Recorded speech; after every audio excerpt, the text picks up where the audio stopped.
This is how he looked before.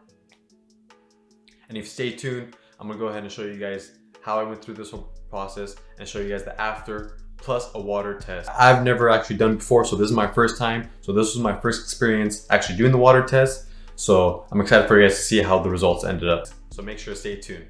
But first I wanna go ahead and thank my sponsor, ThickFiber, for go ahead and provide me with their fibers.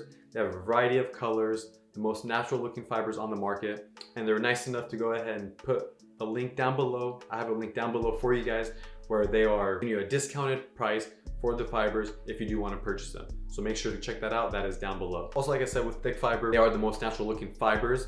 So I actually do have a video that I did on my brother-in-law. He is completely bald. My mom was egging him on to try it out just because she's seen my videos and she wanted to see how it would look on him. So I do have a video coming out using hair fibers on a completely bald person and making it still look natural with those hair fibers. So hair fibers, it is a tricky topic.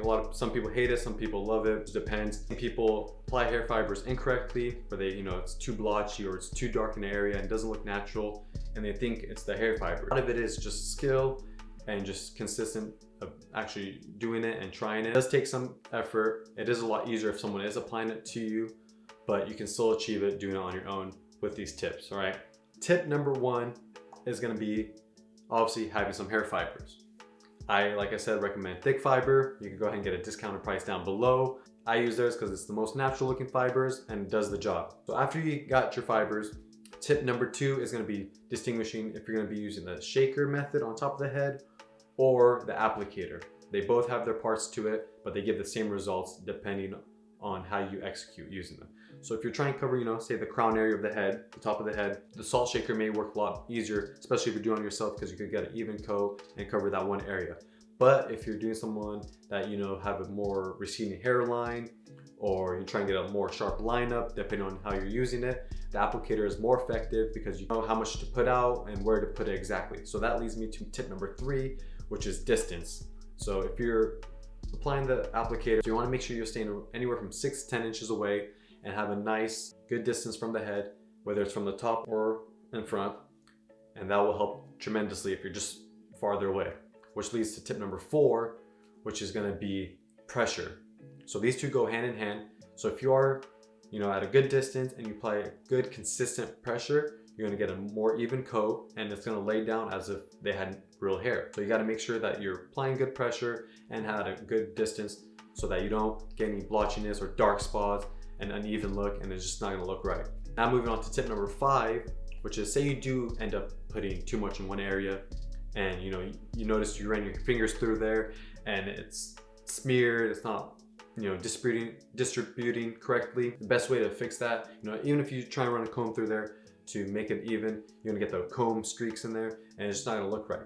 So what I recommend is using a neck duster. Something like this, you can go ahead and pat on there and that will even the hair fibers so it looks more natural and it'll lay evenly and it won't be too dark. Sorry I don't have a clip actually using it, but you just go ahead and pat on there, it'll fix that problem. Now moving on to tip number six, which is after you got everything on there, it looks natural, you got everything where you want it, you want to go ahead and get a holding spray, which is pretty much just hairspray. You could use hairspray, and you want to put a good coat around the head just so it locks everything in there so that if you go outside or if it's sprinkling outside, raining outside, their hair fibers will stay strong and attached to the hair. You want to let that sit on there for 10 to 20 seconds and you're good to go. And this leads to tip number seven, which is going to be if it does rain outside, you do get water on there, you don't ever want to really touch it or do anything like that. You want to just naturally evaporate so that the fibers will stay intact, because if you do rub your hands through there, it may mess it up and then you're gonna have to reapply. Clarification on how hair fibers. People think hair fibers are something different than any other hair products, but it's a hair product for someone that is thinning or balding.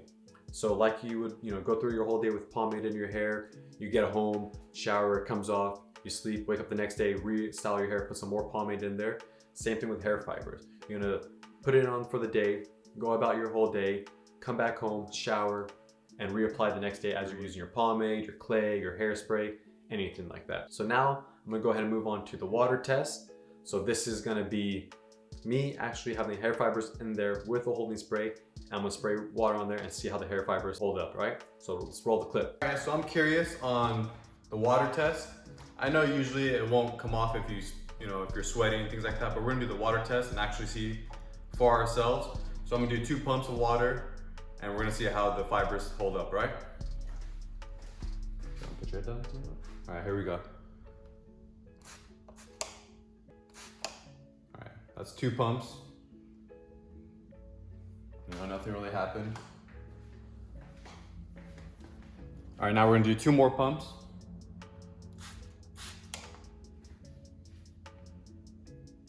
Still holding up pretty good. Nothing's dripping. All right, now we're gonna do 2 more pumps.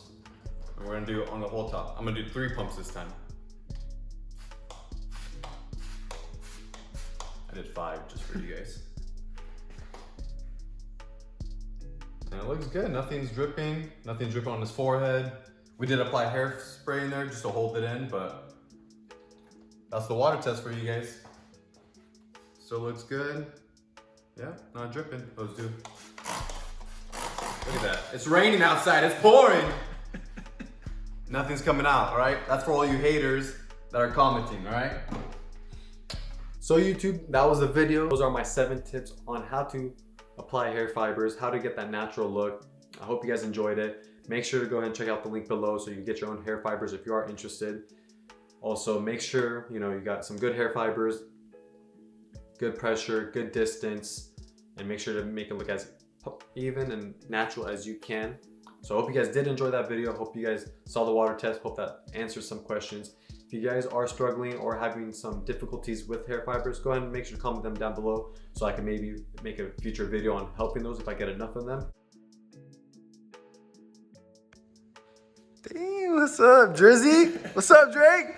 Can I get an autograph? Yeah.